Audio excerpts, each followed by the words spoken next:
All right. Hey, everyone. It is Dr. Nicole Carter. Welcome to another well-read book discussion series.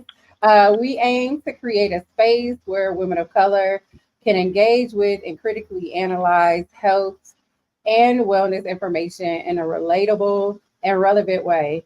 So, I'm not only your host, but I'm also the founder of Hughes Women's Health Advocacy Institute, and we are an organization committed to advancing health equity and health justice for women of color of every hue.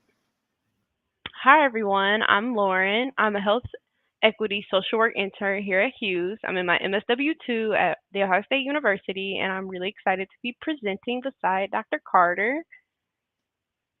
Woo. So, Yes. um, okay. So, if you are joining us, we are excited about today's well-read book discussion, and we have a lot in store. Um, Today, we continue the theme of Minority Mental Health Month. So, as you know, mental health is it's critical to our overall wellness, which everyone should take seriously. But we know sometimes mental health can be a major taboo. But for minority groups, which I often call minoritized groups or those who have been marginalized in the U.S., there are often additional challenges and barriers to getting the help they need. July is actually recognized as Minority and or BIPOC mental health month, and it is a time that we dedicate to raising awareness about mental health, mental wellness, emotional wellness, all of these things for those who are considered underrepresented in the United States.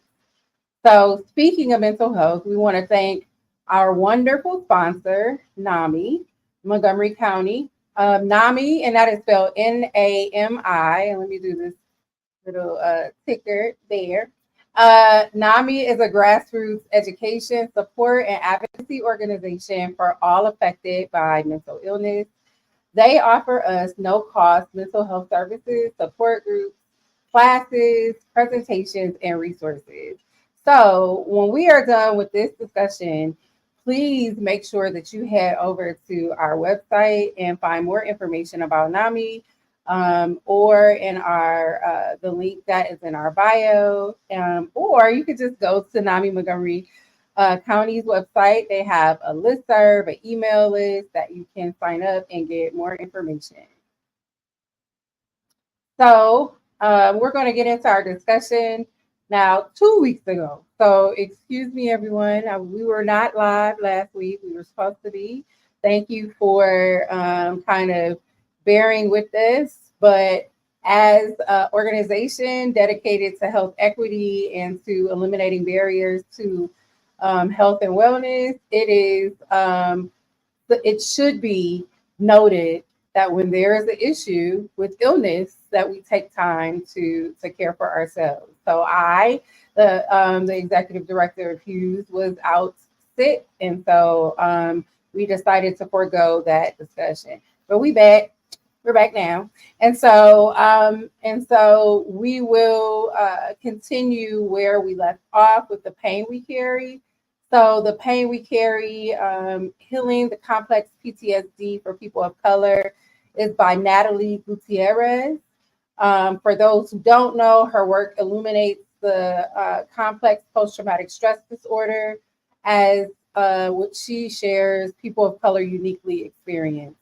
It's a lot in that book, but it's also tons of activities and information for us to navigate all of the stressors, all of the reflections, and all of the trauma that might come up from going through that book. Really quickly, if anyone who's watching us today feels that anything that we are discussing is a bit too much or brings up information that you're not really sure how to process, please make sure that you seek the support of a mental health professional. And if you need help with that, we are here to assist. So if you don't have the resources necessary right away, you can head over to Hughes, Hues, institute.org there for you. Or you can dial 937-540-4313 to get hands on assistance if you need some help navigating that situation and finding folks who can help you work through that. All right, Lauren. Okay. So, part two explores the experience of living in survival mode. Living in a constant state of stress and being outwardly oppressed can change your self identity. Sometimes you may associate yourself with the burdens you carry.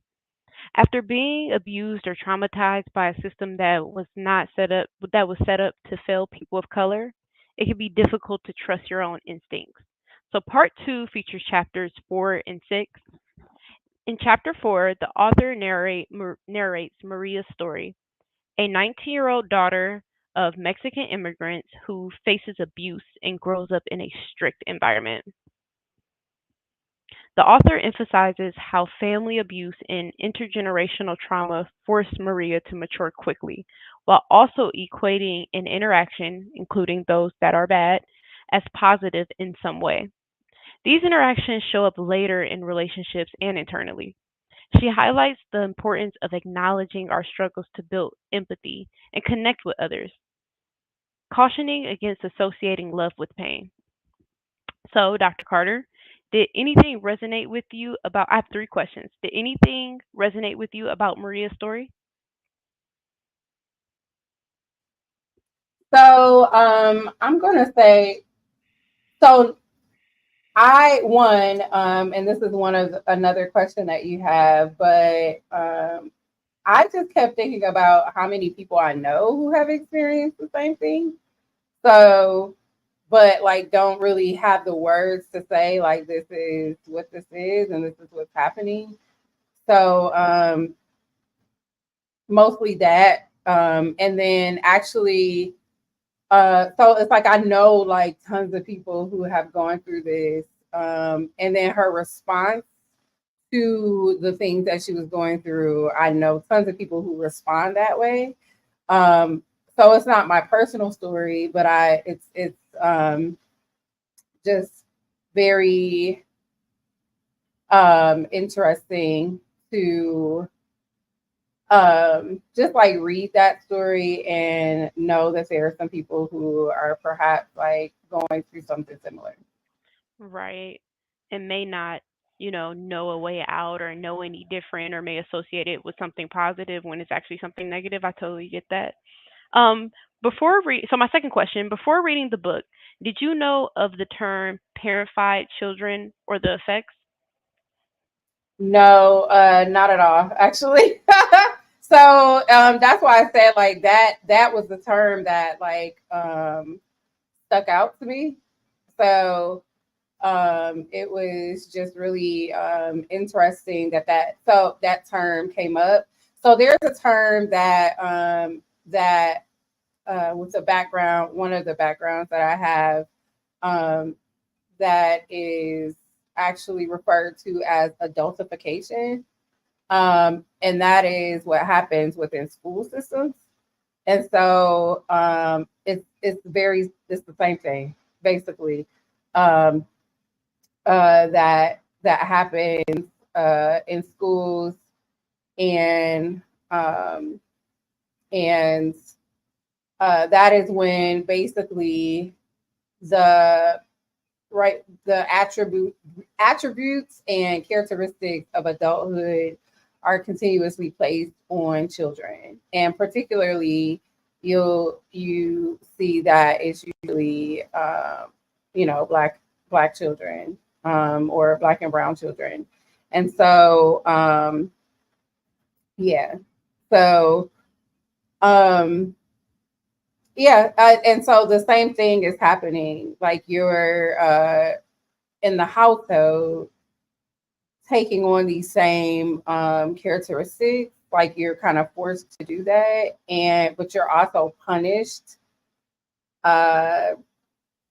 disproportionately for Right. certain things. And so it's the same thing, it's just in different settings. And so that's why I was like, oh, I didn't even know that was like the terms were different, but yeah. Okay. My last question is, what are some suggestions that you can provide that will help disassemble love from pain? Um, so